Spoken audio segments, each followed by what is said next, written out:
My name is Carolina Lukac, and I am one of the co-executive directors of the Vermont Garden Network. We have a shared leadership structure, so it's myself and T. Hansen who co-direct the organization.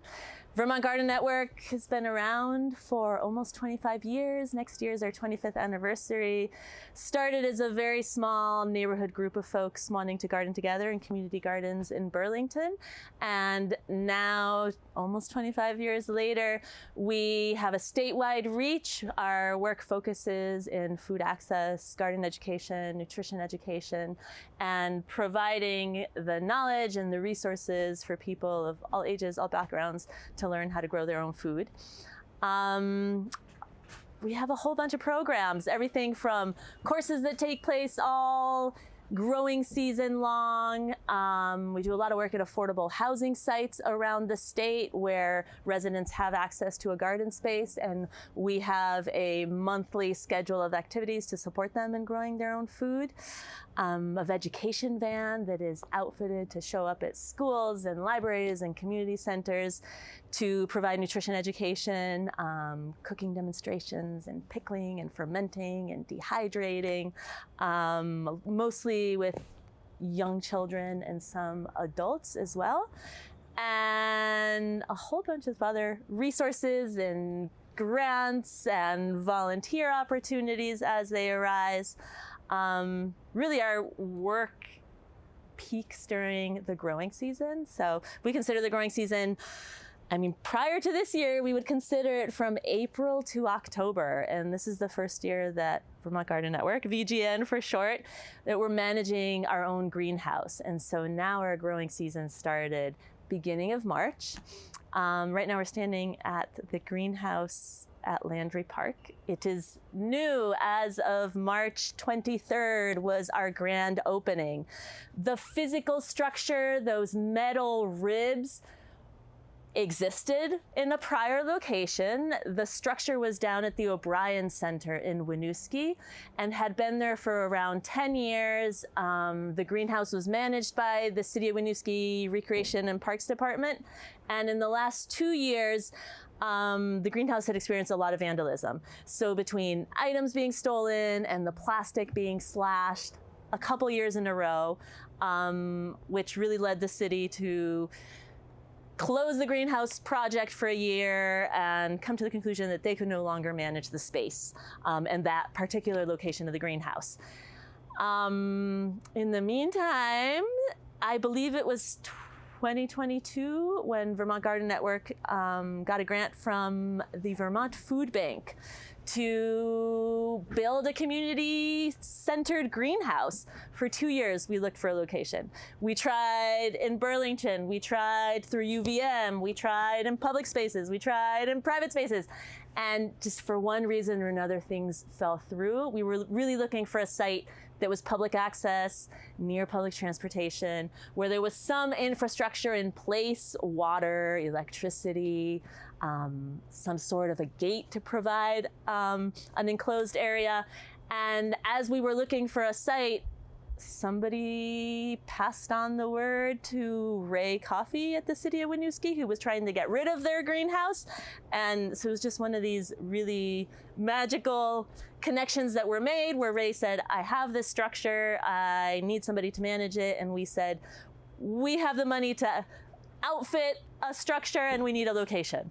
And stars aligned. We have an MOU now. We lease this space from the City of Winooski. The structure was moved from the O'Brien Center up here to Landry Park. The location is amazing. I had been in Winooski, I'd say mostly in the businesses, the cafes, the restaurants, the stores around the roundabout, and a few friends who live out here, but I'd never experienced Winooski like I've been able to do it in the last 6 weeks, 2 months since we've been here. And even just thinking back to the grand opening in March, the number of people who showed up on a Saturday in March, we had 150 people show up for that grand opening. We were expecting 50. There were so many people, and many people who said, oh, I'm a Winooski resident, of course I came.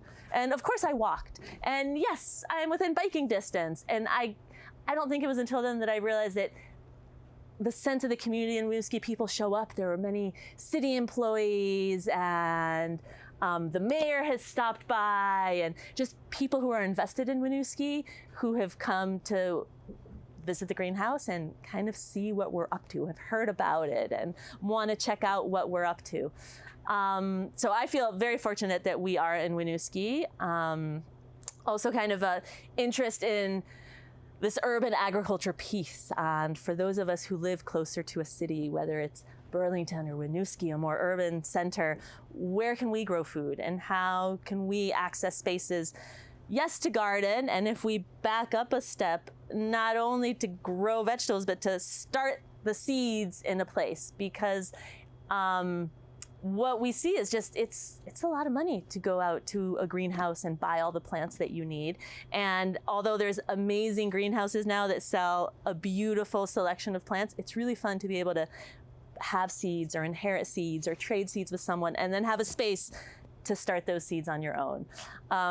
So that is a little bit of what inspired this, on just hearing about people looking for community space, VGN needing to grow our own plants. We're ambitioning to grow around 5,000 to 6,000 plant starts, mostly vegetables, some herbs, some flowers.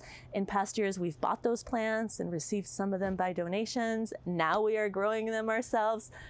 Big learning curve. It takes a lot to manage a greenhouse.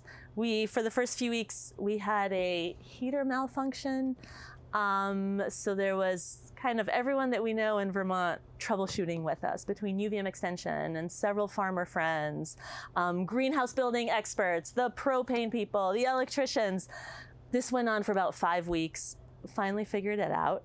But definitely realizing it's significant to manage a greenhouse. I think it's been more of an investment than we initially thought. But I'm also understanding it is kind of the first year of some projects. That's what happens. You have this big dream, and then materializing it sometimes takes more than we realize. So that has been a takeaway. And through it all, the plants have kept growing. When people walk in here and they're like, "How long have you been here?" And I'm like, "Oh, 5 weeks." People are like, "What? How are these like?" It's surprising that some of these plants are 5 weeks old, and everything looks pretty organized and put together, and like we're doing good. And that's kind of the continuation of the dream. There's a class that we have run here. So since our organization's mission is education focused, we wanted to be sure to use the greenhouse for teaching and for supporting folks to learn new skills in climate resilient gardening and starting your own plants and seed saving and growing culturally significant plants. And so we set up a whole schedule of monthly workshops. It's kind of our arrangement with the city of Winooski, is we offer public workshops once a month. And twice a year, we're offering more of an intensive. So the intensive that is running right now, it's a 10-week long intensive. It's called the Early Bird Gardening Intensive. 10 weeks. These students signed up for, so end of March, all of April, and into the end of May.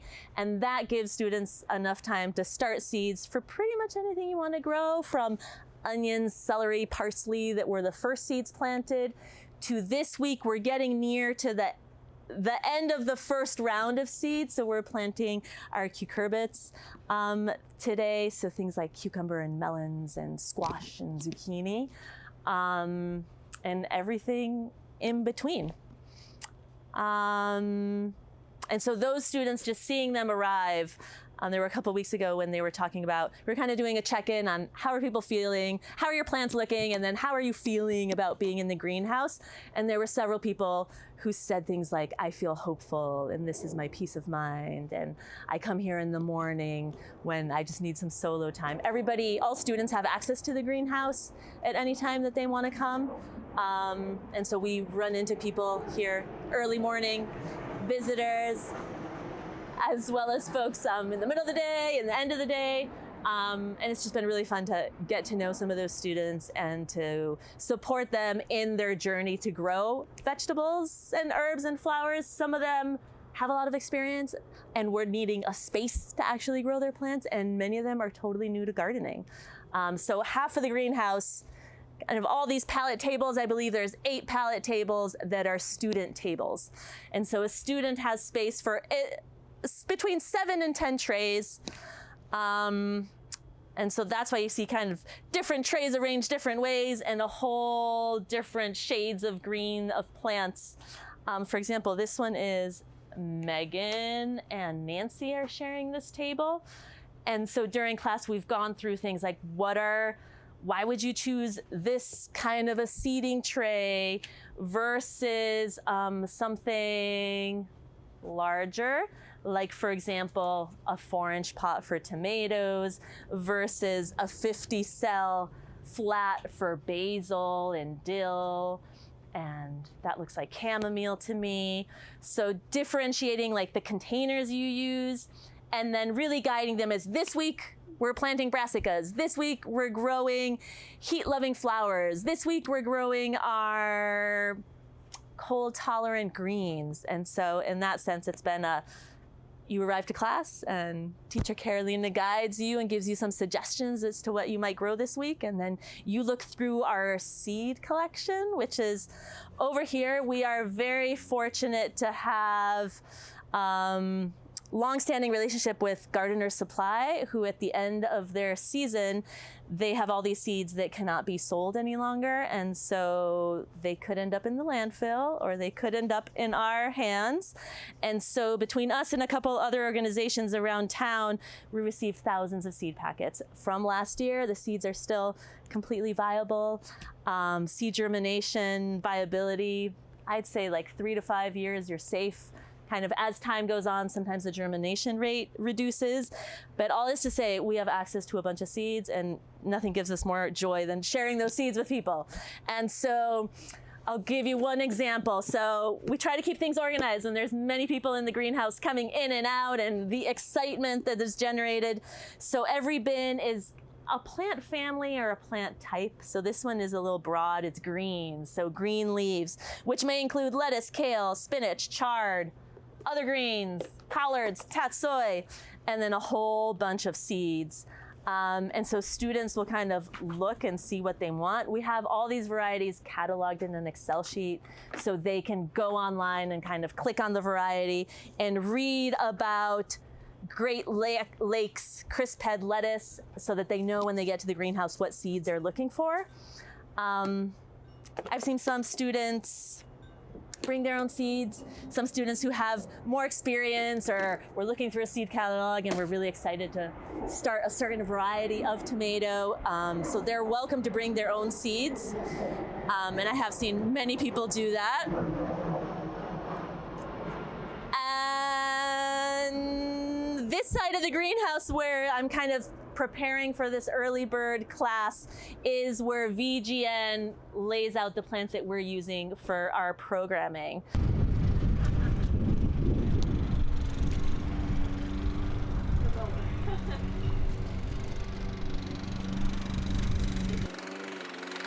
So part of the early bird class is combining the seed starting with early season growing.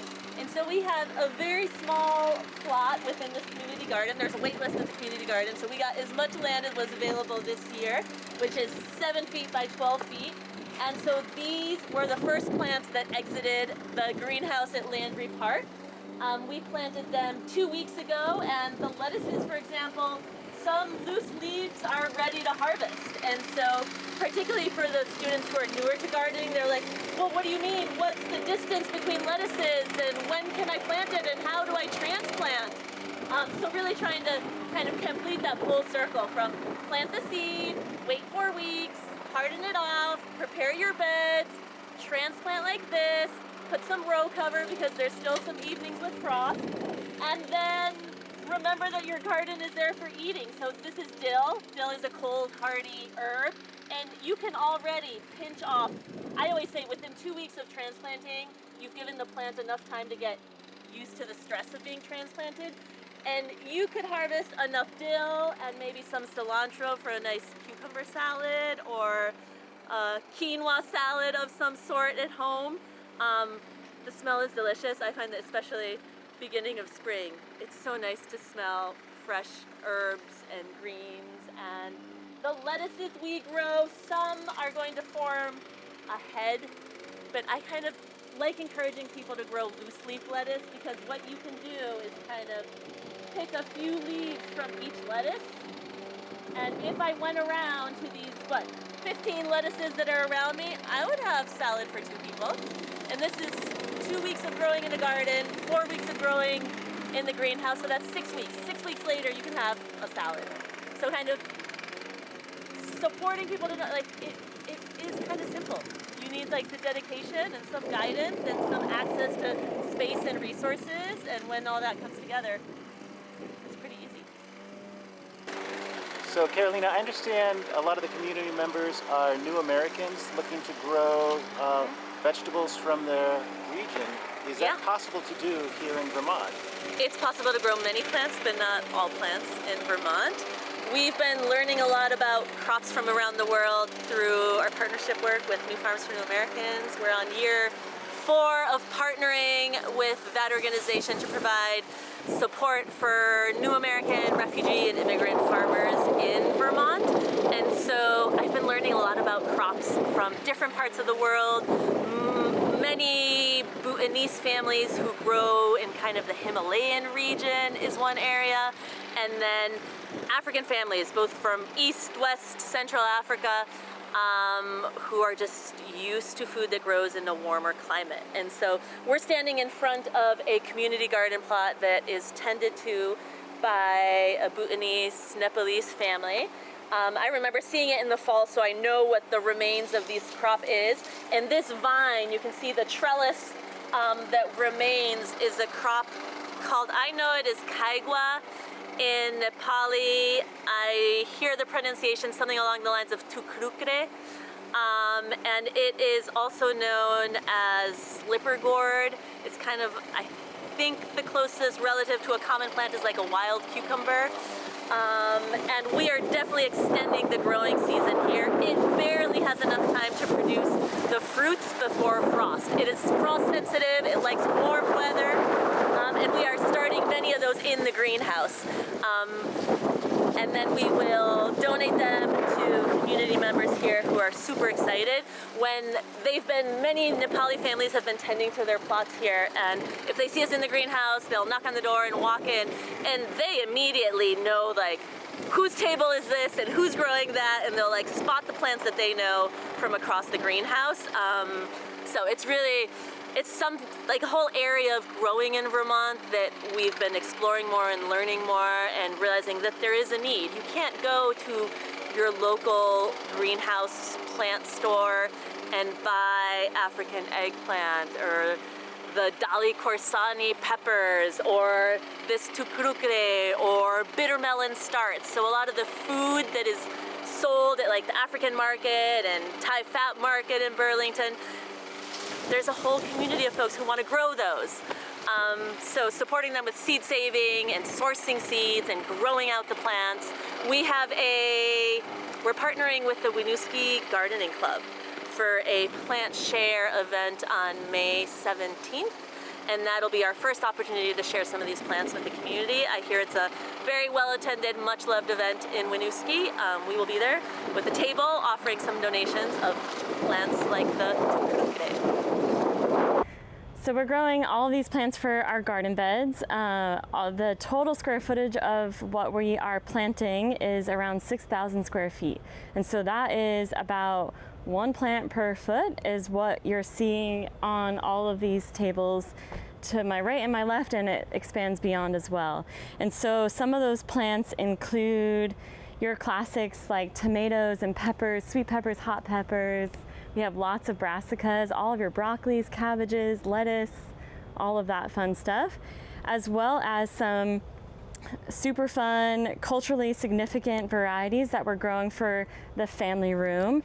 Those varieties include African eggplant, molokia, amaranth, all bitter melon, lots of wonderful plants that aren't as part of the American diet up until now, but we are experimenting with them and providing them for the family room and tasting them ourselves as we go along. So Yeah, from a tiny little seed to a potting up, which means you're moving that tiny seed into a larger pot, into a larger pot from there.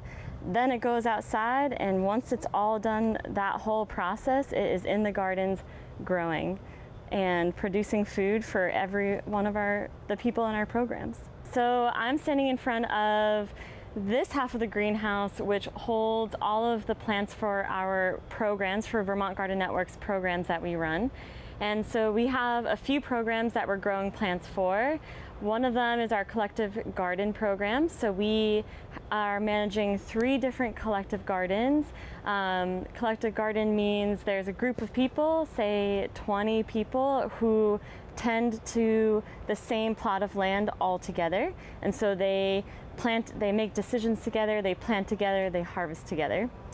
And then there's also plants here for our affordable housing program. So we partner with affordable housing partners and support the residents within those housing communities garden. And so they have some raised beds on their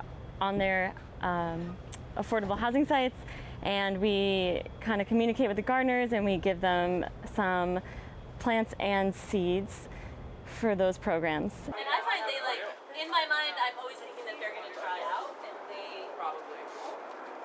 or that I don't know where I'll end. yeah, and they don't. They really hold out just you're kind of surprised. And I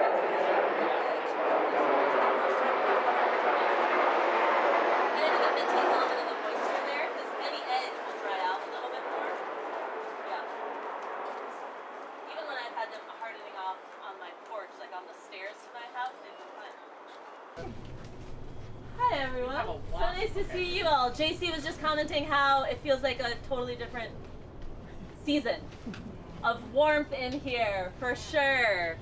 We have a little bit of everything planned today. Definitely lots of announcements and following up.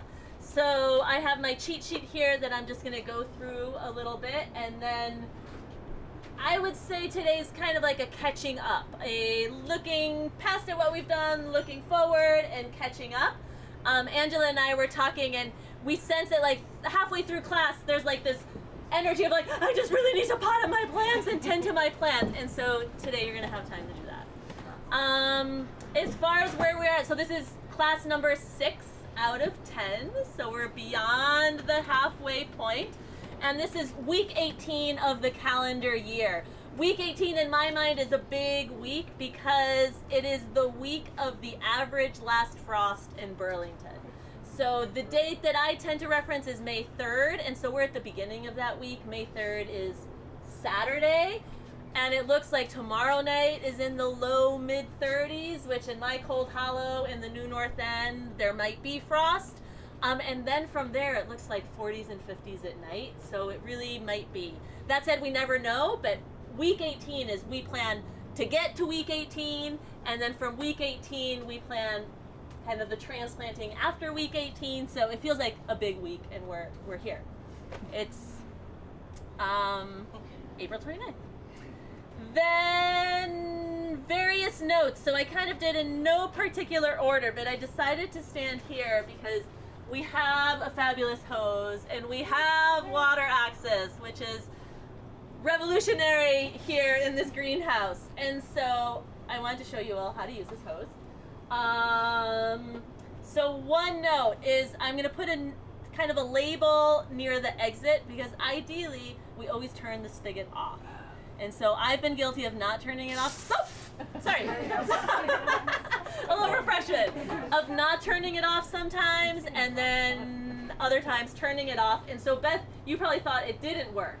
Yeah. Because Beth maybe came another day and just went like this and water came out, and Beth was here this morning and was like, nothing's coming out. So let's just keep it consistent. And if you're the last one to leave, you follow the hose to the outside of the greenhouse, and against that fence, there is a spigot, and you turn it off. If we leave it on, there's no water leaking, but pressure builds up, and at other sites we've had hose bursts or pipes burst. So let's avoid that. So please, if you're the last one here, you turn off the spigot. While we're in class and while there's people here, you can leave that on, and then there's just this on-off valve. You can, the nozzle that I have is one specifically for greenhouses. It's the medium flow. It's not super delicate for baby seeds like Carrie's lobelia seeds. And it's not a big flow of water like you would get from that blue watering can. And so you can monitor like a little bit on how much water. I usually go for in between and kind of keep it constant when I'm watering. It's not enough pressure to like rinse off like the trays that easily, but definitely enough for the needs that we have in the garden. So it is here. And we try to remember to fill up that barrel because some people do prefer using the watering cans, and we use the watering cans for watering our mini demo plot outside. And we do have a reel, but it's outside the greenhouse. It's too much work to go in and out, so it's just coiled here. This can be the aisle for where the hose can live. You can just kick it underneath the table. And my last suggestion is, if you're using it in your space, I would say like just watch your tail. Sometimes like the back of the hose is what will knock over a tray. So just be mindful of your tail when you're like walking around with the hose. I haven't found it to be a big problem, but just something to keep in mind. So hose, yay, yay, yay. Peppers. So as the season moves on, we get donations from the Intervale Community Farm. They're a farm down at the Intervale. We will visit it, I believe, next week or the following week. So big greenhouse where they grow food for 400 families in their CSA. And as they have extras, we just have an ongoing many-year relationship with them. They'll let us know. They'll be like, oh, we have some pepper starts. Do you want them? Oh, we have a tray of onions. Oh, we have a tray of broccoli. And we get a significant amount of donations that would otherwise end up in a compost pile. And so last week, Allie, the propagation expert there, gave me these trays of peppers. They're a sweet Italian frying pepper, so a long, sweet pepper. Angela loves these. I know when I told her that we got the donation, Angela was like jumping up and down. So the one tray is Carmen peppers. Those are red. And then Escamillo is the other tray. They're like a deep orange yellow. We find they grow really well. Some bell peppers don't grow as well in our Vermont climate, and these grow very well. You can take as many as you want. I believe VGN has taken what we want. There's hundreds here. There's more than enough.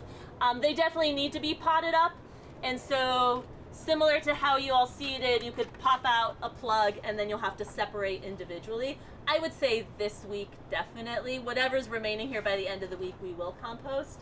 But if you like sweet peppers, is that something, if people have extra time, you want us to pot up more for this? We're not going to have space for them or pots for them. Okay. So only pot up what you will use or you want to put on your table space. Is there any tray size you recommend?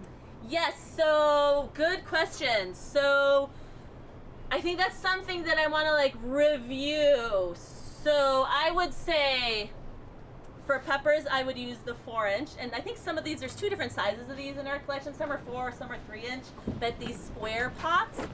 Peppers, I would suggest in this, we do have some peppers in smaller pots. Like this is a 4 cell. I think many peppers will be fine in there as well. Peppers tend to be a little slower growing, so either in a 4-pack or in a 4-inch cell. And what are other plants that you all have been using for these? Tomatoes. So definitely tomatoes. If you have tomatoes in a smaller pot, you will pot up into this size pot. If not now, then soon, because tomatoes will grow big. What else? Eggplant. Squash, eggplant, yes. So out of what many folks have planted, this eggplant, for example, we started in a tray kind of for space when we had the heating mats way back then. Remember that time? So those are on VGN's list to pot up into this size to just give it more space to grow. So that. And today that we're starting to dive into, who said cucumbers, squash? Yes, so that's another plant that will go in this size. And I'll talk more about cucumbers and squash in a little bit. But I would say those go in this size. Other than that, other plants don't need this size. The bigger pot you give a plant, the more space it has for its roots, and you'll see that expressed in like a lusher foliage. But I would say in this greenhouse, like, we want to get plants out of here. Like, if it's really like, if a cabbage is really taking advantage of all this space in the greenhouse, it's better off in your garden.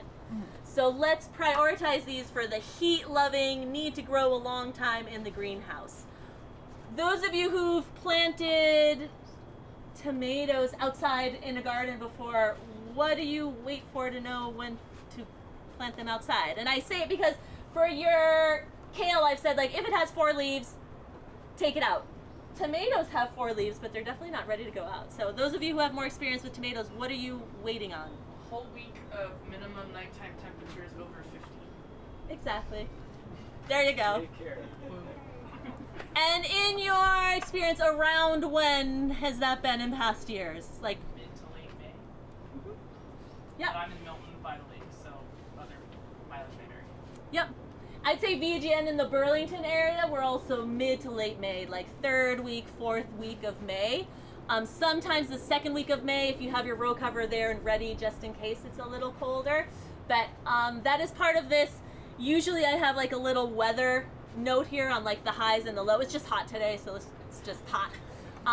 Tomorrow it's a little cooler, but kind of our eyes are on that. Not only the lowest, like the lowest for the nights, more than the daytime. Daytime will fluctuate a lot in spring, but what our eyes are on are the nighttime. To protect from frost and to get to that sweet spot of a week of over 50 degrees. So these tomatoes have 2-3 more weeks of growth, and they will get big. So peppers into this size. Can you write down the names of those peppers? Yes.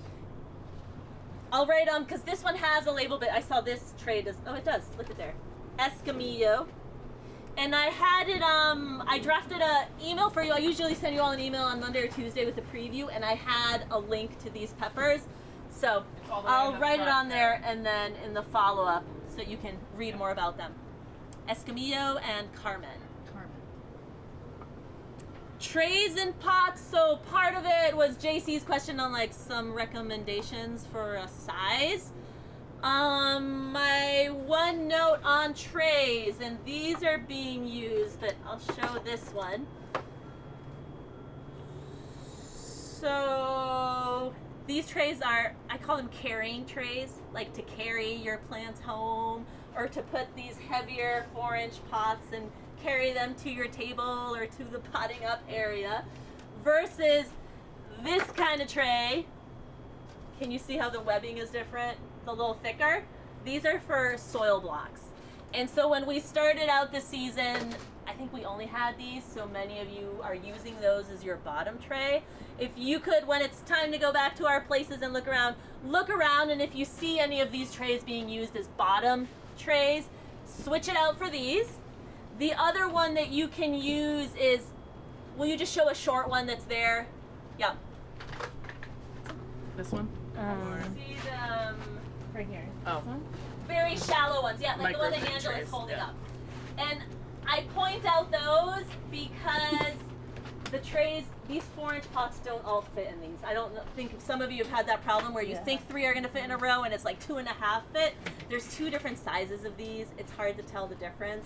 But if you're frustrated trying to fit everything, I would go for one of those very shallow trays. So those aren't the ones for microgreens? It says microgreens, but you can use them. Okay. Yeah, they're just shallow. Some have holes. My preference is for holes in case somebody's watering a lot, but we don't tend to flood our trays. So take a look around for that. And then we're almost caught up on cleaning old trays and being able to restock. So if we, let's walk to that side just so that you all can see and peek out there. She's using the shallow trays to carry the pots that she is potting up for the Escamillo and the Carmen. Exactly what we've been talking about. So out here, I think this is what it's going to look like on a more permanent basis.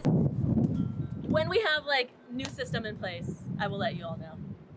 But so these are out here, and so what hardening off is looking like is daytime outside, in for the night, daytime outside, depending on the weather, maybe an overnight.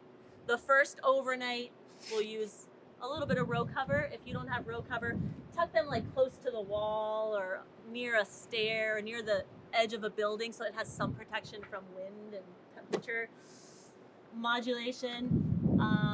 And then like a full day and night outside, just out in the open. And then when you're ready to plant, 4 or 5. I squeeze it into 3. Yeah. I know there's some people that do like a week. I feel like I don't have time for that. No. And 3 days Who works. does? So, And the quick summary of which ones do we harden? which ones you can harden off? So green leaves. So bok choy. I'm gonna consider cabbage a green leaf. Lettuce, kale, chard, spinach. So, and out of the herbs, so cold hardy herbs, name 3 that we've planted. Cilantro, dill, parsley. And then warm, I feel like the warm herb that I've seen is basil. I don't know if anybody planted another warm herb. The basil is cold sensitive. You don't want basil outside. Today it's lovely, tomorrow night, 30 degrees. Did anybody get shiso? None of mine sprouted. None of mine sprouted. Okay. I read the package after we all talked about it. I was like, there must be something. It's very specific seeding instructions on that seed packet, which like we did follow. It was light and cold, and it was one of the more detailed. So Go buy it. go buy it. Most but not all of the seed packets that we have for lettuce are loose leaf lettuce, so they won't form a tight head, which means like whenever you're like, oh, it's time for a salad, you just like pick a few leaves from different plants and make yourself a nice little salad. So those have been settling in, and I think if you will remember, like the size of these, they were significantly smaller, and that was 2 weeks ago, which is no time. These plants were started 5.5 weeks ago, seed in soil in the greenhouse with no heat, and here they are in a garden. I've continued to practice what I started talking about last week on succession sowing, and so with you all, you can see they all sprouted.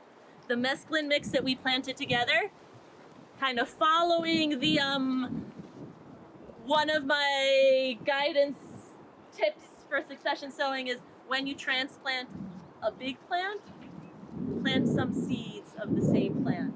So we transplanted some lettuces and seeded some lettuce on the same day. So these will be ready to harvest first, and then when we're done harvesting these more mature lettuces, the baby greens will be ready. And we'll just keep that going.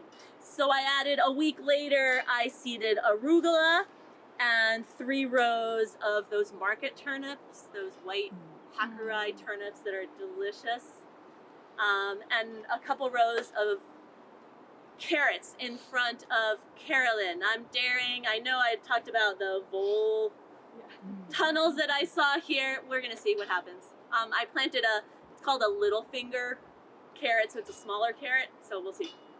And then close to Beth and Carolyn's feet, do you see any evidence of peas? Yes. Yeah. So there, Angela planted those peas 3 weeks ago. I think I saw them emerge at the end of last week, so that's about 10 to 12 days from planting, which is right on target for peas, especially with the chillier spring days that we've had. And similar to how your seed trays, you were like, oh, nothing has come up. You ask yourself, like, well, what did I plant? Well, when is it supposed to come up? Well, when did I plant it? Okay, I should wait, or it's been too long. There's no hope. I'm going to reseed. And so peas at this stage, any gap that's bigger than 6 inches between little pea shoots, I will stick in another pea. So actually, in my pocket, I already took home the same variety that I planted. I'll take these home, I'll soak them overnight, and then tomorrow or Thursday, I'll be back and I'll just fill in the open spaces. So catching yourself, just like I've encouraged, like catch yourself when it's time to reseed in the greenhouse. Same thing. Catch the moment for reseeding in the garden. Whether you remember in your head, you're writing it down, you're taking a picture with your phone. I keep on sharing that suggestion. I just take pictures and then scroll back to look at like when did I plant those peas. So really use technology and or your written garden journal to help yourself out. Carolina, with all the little numbers that are coming up in between. There's a lot of weeds. This is the preview of a very weedy plant. So this is our first year here. It's going to be very weedy. I'll bring I can show up one of my favorite tools. It's like a Japanese hoe. It's one of these hand hoes. If you don't know it, like, you should go and buy this tool tomorrow. It is my favorite gardening tool. It has a sharp edge. You use it with your hand. That's what I'll use here to slice these weeds while they're still young. And I am a big mulcher of, like, I really see my plants respond well when the soil is protected, but right now I want the soil to warm up. And I want to get rid of these weeds, like, by scraping the soil. So we won't put straw mulch here till probably mid-May, end of May, kind of when the weather really starts to get warmer, to hold in moisture once this first flush of weeds is coming on. One more question. I have many bags filled with oak leaves mulch. Okay to use or too acidic? I'm not sure. My yard has many oak trees, and I bagged 25 bags of oak leaves this weekend. I have mixed feelings about those. Some people say it's too tannin, too acidic. Some people say it's fine. I use it for pathways.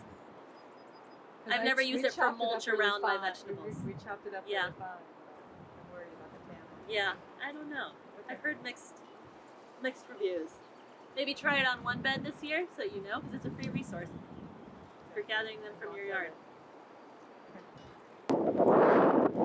So I'm Angela de Betancourt, and this is Carolina Lukac, and we work for the Vermont Garden Network. We're standing right outside the greenhouse at Landry Park, and we stopped to pause and admire our logo. Within the last year, we added some color to our Swiss chard. It used to be white-ribbed Swiss chard. I really appreciate when images have botanical accuracy and kind of diversify this image of the plants that we grow. And so this is actually the color of rainbow chard. If you've ever seen it in the local farmer's market, the yellow ribs and purple and bright orange ribs, there is chard that grows like that. And our tagline of growing together is really what we are all about. We support people growing food for themselves, for their community, and in community.